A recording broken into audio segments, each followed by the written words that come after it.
She stole their entire dealership with one genius move. Imagine this: you buy your dream car. You've saved for months, worked overtime, sacrificed every weekend, and finally, it's yours. But just a month later, a tow truck shows up outside your apartment, and the dealership smirks as they take it back. Most people would break, but not Tia McCreary from Ohio. What she did next: legally stole the dealership's name and left them powerless. Today, I'm going to tell you exactly how she did it. If you've ever been cheated, underestimated, or humiliated, this story is for you. Smash that like button if you believe justice can be sweet. Subscribe for stories of clever revenge, and get ready, because what Tia did is one of the most satisfying acts of poetic justice you lines ever hear. Tia McCreary wasn't born with a silver spoon. Ohio winters had taught her resilience, and life had tested her patience repeatedly. Single mother, working long hours, juggling bills. It wasn't glamorous, but she was proud. She had a plan.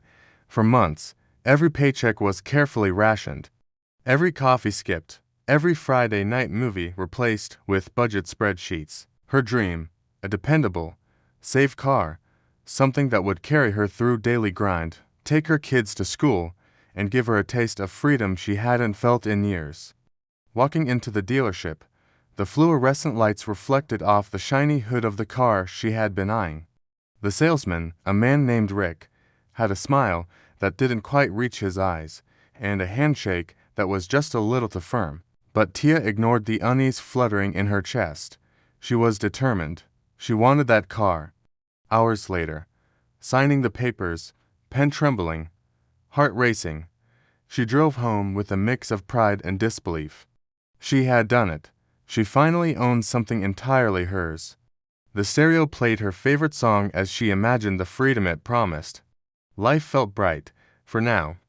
Then, 1 month later, a thunderclap of injustice struck. A tow truck appeared outside her apartment. Tia rushed out, heart pounding, slippers slapping against the pavement. "Hey, what's going on? That's my car." The driver handed her a slip, glanced once at her pleading eyes, and muttered, "Talk to the dealership." I'm just doing my job." Her stomach sank. Her chest felt tight. "What do you mean? Talk to them. I paid for this car." At the dealership, the manager, Mr. Hargrove, sat back in his leather chair, smirking like a villain from a soap opera. "Sorry, Miss McCreary. Looks like your financing didn't process correctly. We had to reclaim the vehicle. Nothing personal. Nothing personal." Tia felt her face flush. Her hands shook. Humiliation burned her chest. Her kids were counting on her, her independence taken. And worse, the smugness of the people who had done this. Rick, the salesman, leaned against the wall, eyes darting to Tia like a cat watching prey. Even the assistant, Mara, seemed to revel silently in her discomfort. They were all complicit. That night, she sat at her kitchen table, paperwork scattered, coffee long cold, staring at the legal notices. She felt powerless, but underneath the fear simmered a dangerous spark. They underestimated me. They think I'll just roll over. They don't know who they're dealing with. Sleep didn't come. Nights were haunted by the smirk of Mr. Hargrove. Her thoughts were a loop of frustration, humiliation, and plotting. How could they do this? Just 1 month. And it's gone. But then she noticed something. Small detail, almost invisible. While reading through the Secretary of State's business filings, she saw the dealership had not renewed its registration. Wait, what does this mean? She called her friend Mark, a lawyer, just to confirm. "Tia, if you register it first, legally, that business name could become yours. You could take it from them." Her pulse raced. The seed of revenge planted itself in her mind, growing with every sleepless night. Over the next 2 weeks, Tia became obsessive. She scoured forums of people burned by the dealership.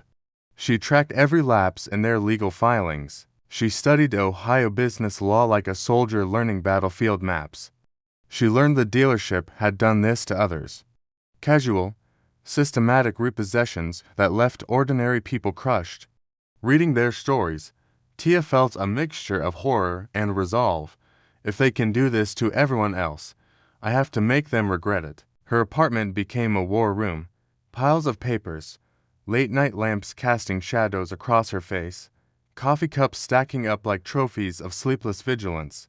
Tia returned to the dealership under the guise of trying to settle things. I just want to understand what happened, she said calmly. There's nothing to understand, Rick said with a grin. You'll have to speak to Mr. Hargrove. Mara chimed in, arms crossed. She smiled to herself inside. Every condescending word, every dismissive gesture only fueled her determination. The irony, they had no idea she was already plotting their downfall. Finally, Tia walked into the Secretary of State's office. She filled out the paperwork to register the dealership's name under her own ownership. Each signature was deliberate, each pen stroke a quiet victory. This is it, she whispered, almost in disbelief. This is justice. The clerk handed back the official documentation. The name everything they had built for a decade was now hers. Next, Tia drafted a cease-and-desist letter. She sent it via certified mail, legal jargon precise, but the message unmistakable: you are no longer permitted to use this business name, effective immediately. Failure to comply will result in legal action. Weeks later, the dealership received the letter. Mr. Hargrove's smirk vanished. What the? This can't be real, he shouted. They scrambled to rebrand. Customers were confused. Ads pulled. Contracts rendered invalid. Their reputation, carefully built over 10 years, crumbled under the weight of one legally executed move. Tia sat at home, watching the chaos unfold online, a warm smile spreading across her face. She had done it. I didn't just get revenge. I proved that determination, research, and courage can topple arrogance. Rick's smug laughter was gone. Mara's dismissive glances disappeared. Mr. Hargrove, humiliated beyond words. Tia had not only reclaimed her car, but had struck a blow for everyone who had ever been underestimated, ignored, or humiliated.